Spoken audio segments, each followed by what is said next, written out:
Ang mga kabradyo nandun dun sa may kalsada. Kasi bumalik yung inahin dun eh. Gagawin natin 2 timba. Hindi kaya ng ano. Dahil meron na siya. Bali 24 ang nakuha natin doon. 24 na sisiu.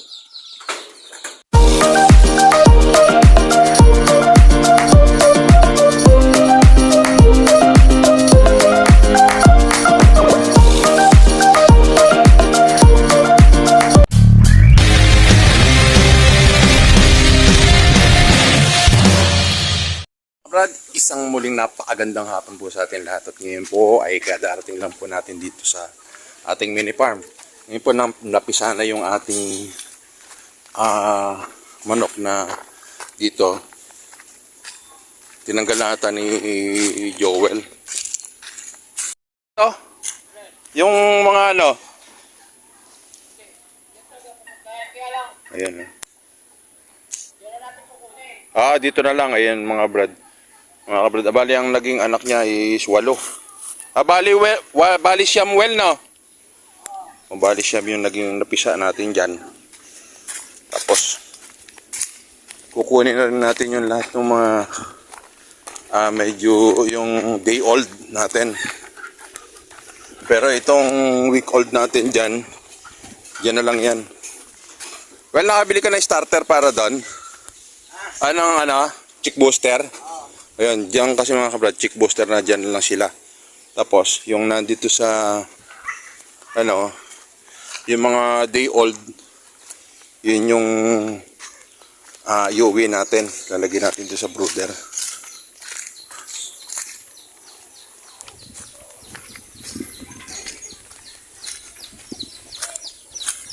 So, ito yung mga kabrad yung iuwi natin. Toto. Ang lahat na yan. Marami-rami rin ito mga brad. Dami. Tapos yan, dito pa yan. Ito mga kabrad yung iuwi natin para doon mas maalagaan natin ng maayos. At dito kasi, dito naman okay rin. Kaya lang mas safe doon pagka doon natin sa bahay ito inalagaan dahil sila, may brooder sila doon. Pangalawa, dito kasi sa gabi, lumalabas yung ating mga sisiu na yun dyan sa butas. Hindi mapoprotektahan ng kanilang ina pagka lumabas at meron ditong kalaban. Yan. Yan kamukha niya, no? Nasa labas sila. Posible yan mga kabrad. Pag nasa labas, tirahin ng pusa, daga o anumang tirahin yan. Kaya ang gagawin natin, magtitira lang tayo ng tigi-tigisa dyan sa bawat na yan, inahin. Tapos doon na natin iuwi at doon na natin palalakihin. Siguro pag meron na silang edad doon na 1 month old or 2 months, pwede na natin silang pakawalan. Naka-pre-range na sila. Pero ito mga kabrad, sigurado aabutin na to. Doon na to sa bahay. At hintayin na natin siya lumaki doon. Tapos lipat na natin siya doon sa paglilipatan natin doon sa bukid. Yan mga kabrad. Kaya marami tayo ngayong sisiu na hindi na natin na incubator.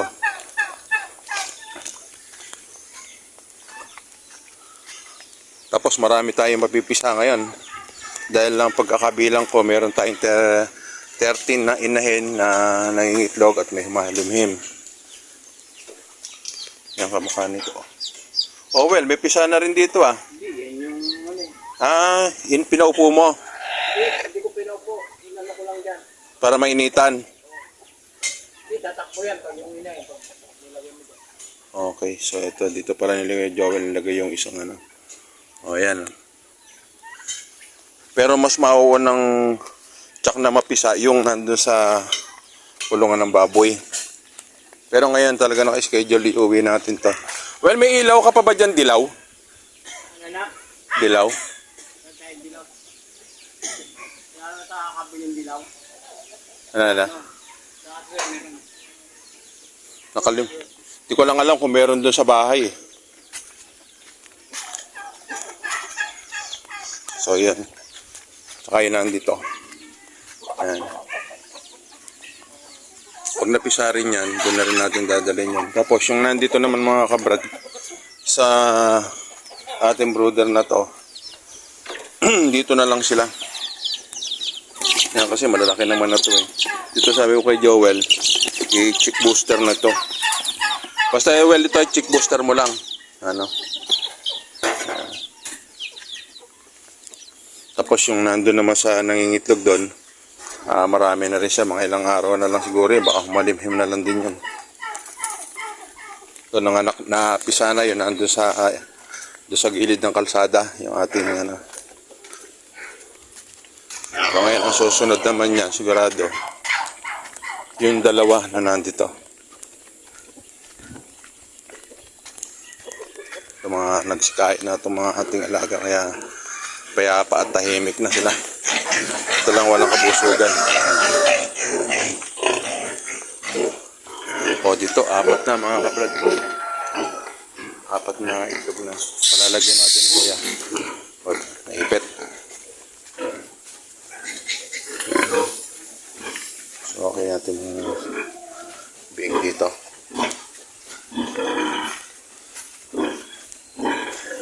Susunod mga kabrad, ito yung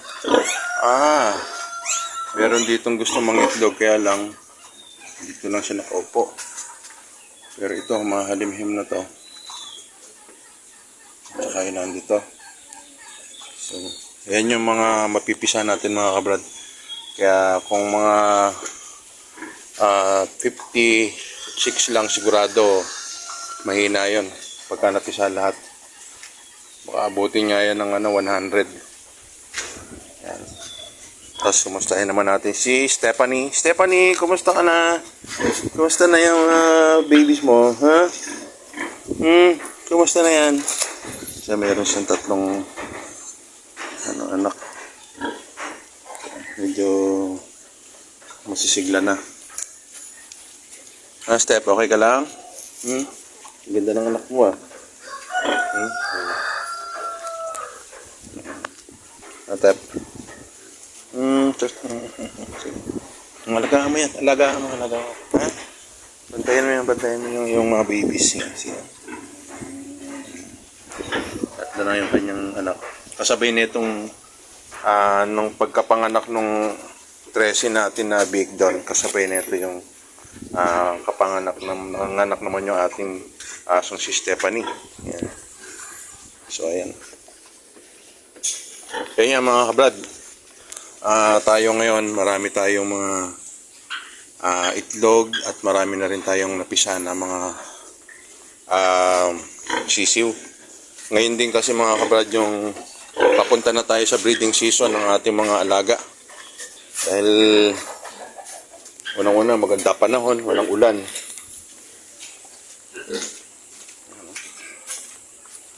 Payapa na yung ating mga alaga. Pero mga kabrad, kahit gaganyan-ganyan, pag tumawag ka dyan, takbuhan yan.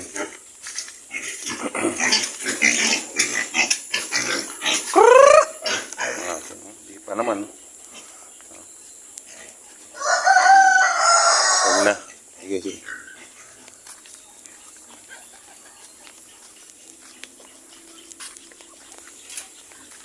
Kaya mga kabrad, marami tayo ngayong maalaga ang mga manok ngayon dahil marami tayong napipisa. Lalo na kung siguro kung naka-incubator, kaya lang incubator natin kailangan paayos.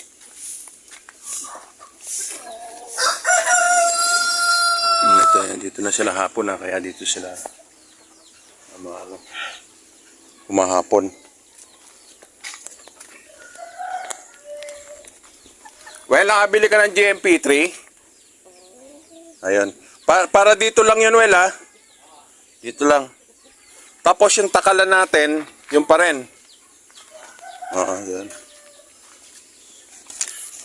So, yun yung ating inahin, no?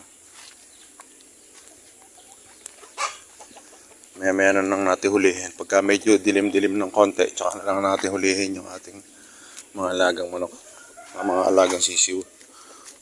Diyan ba walang mga itlog-itlog dyan? Minsan kasi dyan na yung itlog. Ayan Well, may itlog dyan. Dito yung yun yung light. Yan.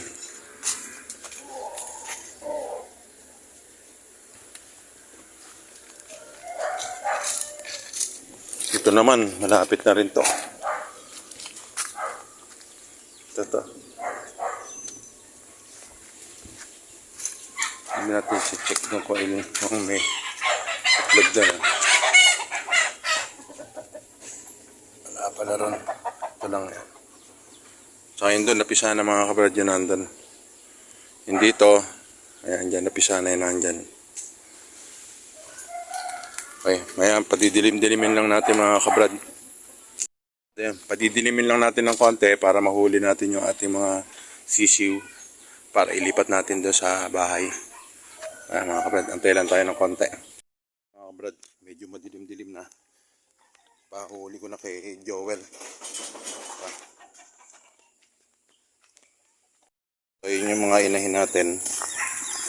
Nakaano na siya. Nandun na sila sa kanyang mga ina.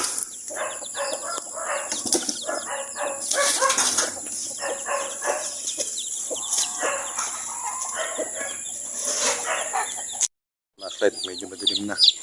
Ayan, huli naman. Makakatalo siguro. Hindi yan.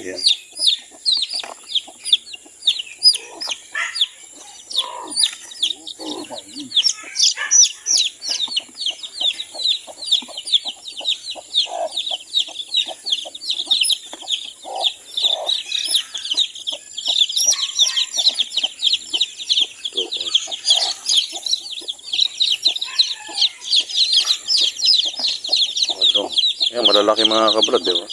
Kasi nga, nalahian na to ng Rhode Island.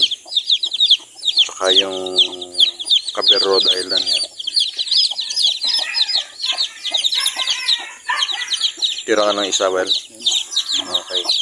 Bali, 2, 4, 6, 8, 10, 11. Dito naman tayo. Pabila.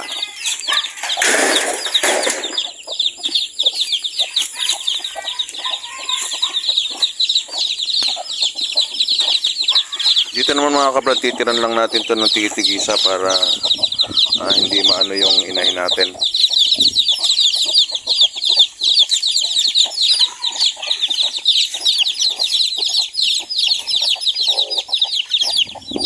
Level dito.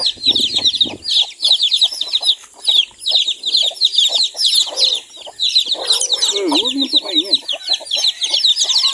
Yan, konti lang dyan na. Dalawa. Apat lang pala dyan. Kaya isa lang ako ano. Tatlo. Tatlo, okay. Iwan natin yung isa dyan mga kabrad.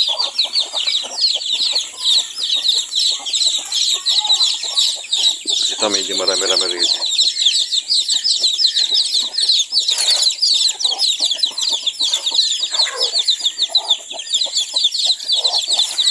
Dalawa.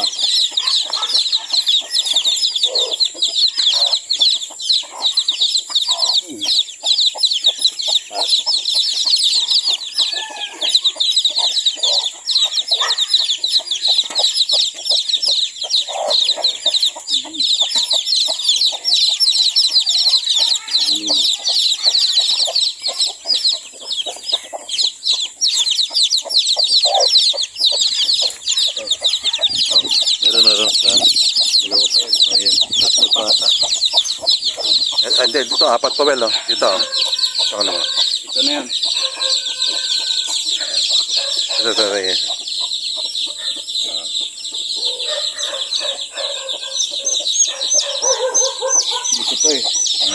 Ito yan. Dyan yan. Ano?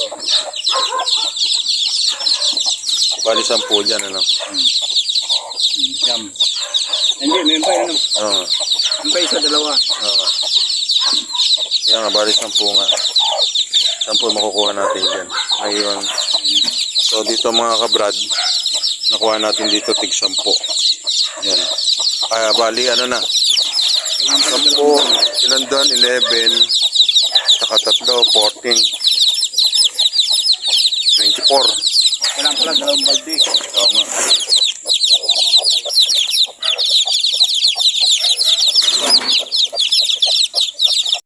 Ang mga kabrad yun nandun sa may kalsada. Kasi bumalik yung inahin dun eh. Gagawin natin 2 timba. Hindi kaya ng ano. Dahil meron na siya. Bali 24 ang nakuha natin doon. 24 na sisiw.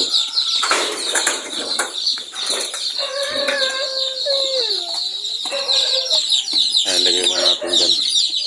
So ito yung dito yung sa kalsada. Ayan. Tapang.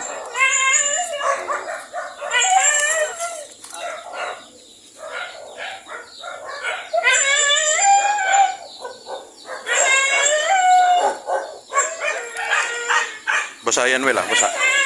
Lagay mong dayami, ano? Lagay mong ano? Yung dahon, ano?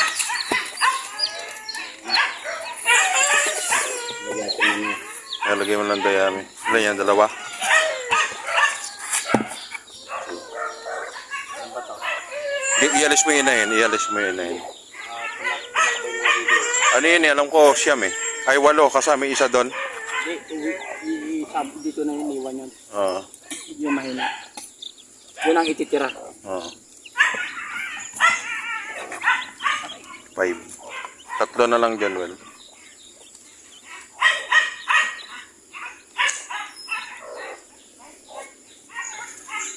So, ito mga kabrad yung napisa. Ilan, wala na, kinuha mo na itlog dyan, Will, yung hindi napisa.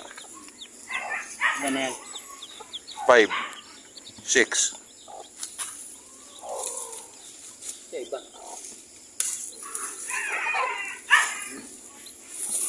Wala na? Dami yan eh.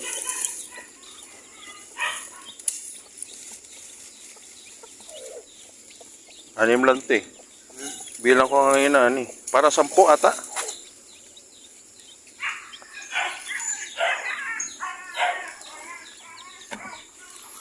Two, 4, 6, 7.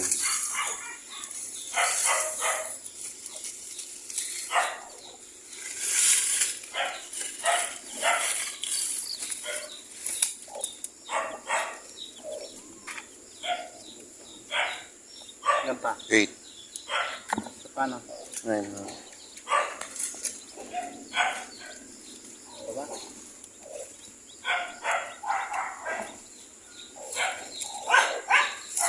Hindi, iwan mo na lang dyan kung meron.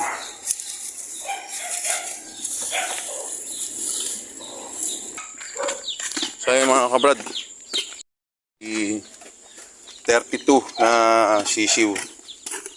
32. Mga kabrad, na nakuha natin doon sa kalsada doon, 8. Pero iniwan natin yung isa. Bali ang naiwan natin dito is 4. Tigi-tigi sa inahin. 8. Tapos meron tayo dito na ito, kumukha niya.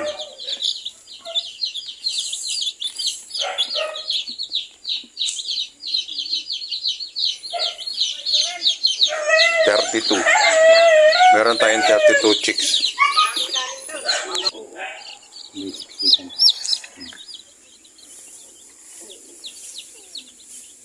So ayan, naka tayo mga kabrad, 32. So ayan mga kabrad, siyempre gabi na, uwi na tayo para yung ating mga nakolektang sisiw ilagay natin doon sa brother.